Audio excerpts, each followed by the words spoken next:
Hi, I'm Stephanie Strange. Want to hear something scary? Japanese doll. It can be strange to see family when it's been a while, particularly if you're not welcome. Aya was feeling nervous about staying with her aunt, her Oba Asami. It had been months since they had last seen each other, but her parents had a business conference to attend to, so they drove all the way out to the countryside to drop her off. When she arrived, Oba was thrilled and welcomed her with cakes and hugs. But the sweet treats were difficult to enjoy with the creepy stranger lingering in the background. It was Oba Asami's new boyfriend, Mosu. The reason she assumed she hadn't seen her Oba in so long.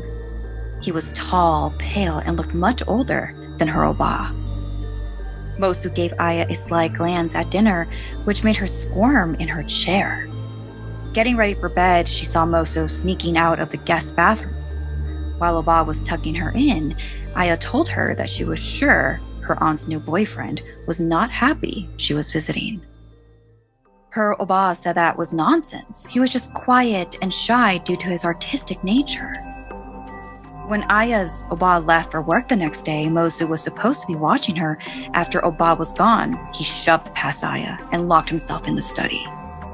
She paced back and forth, waiting for him to come out, but he never did. Not even to use the bathroom or to eat. So Aya fed herself and waited for her Oba to return. The next day was the same routine.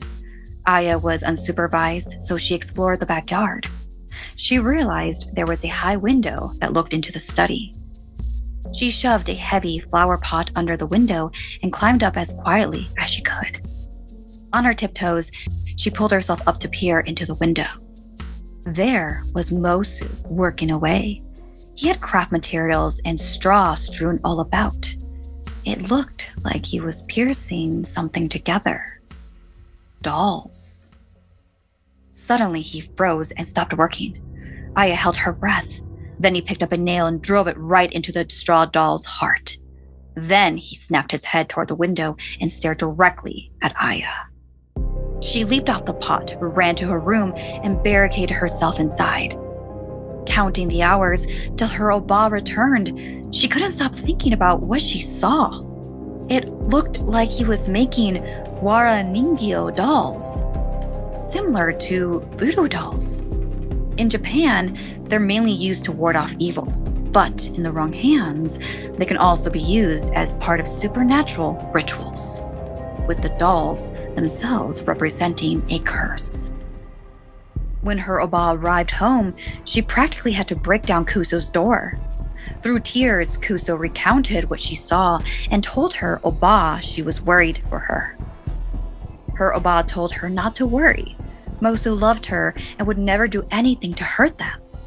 It was all just a mix-up. That night at dinner, Mosu couldn't even look at Kuso. He just seemed out of it, like he was in a daze. Just one more night, Kuso kept saying to herself, just one more night.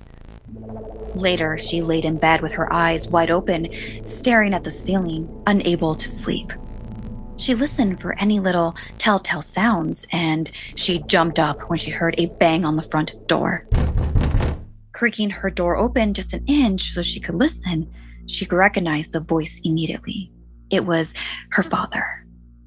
She charged out of her room, and when she met his eyes, she knew something was wrong. Where was her mother? Her father gently explained her mother had a bad heart attack and was in the hospital. A horrifying thought pounded in Kuso's mind. It's those damn dolls. She brought her family to the study to show them the project Musa was working on. There, laid out on the desk, were 3 straw dolls.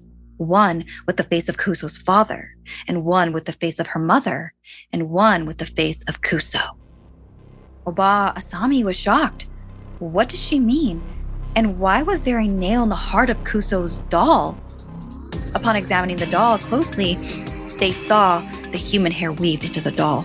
That must have been what Musa was doing in her bathroom that night, taking hair from her brush. Only it wasn't hers. That brush belonged to Kuso's mother. While they stood dumbfounded in the study, they heard a car start. Oba Asami looked out the window and saw Muso driving off.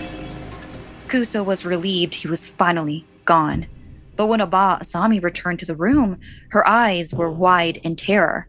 They asked what was wrong, and she said, "Muso left, but he took my hairbrush with him."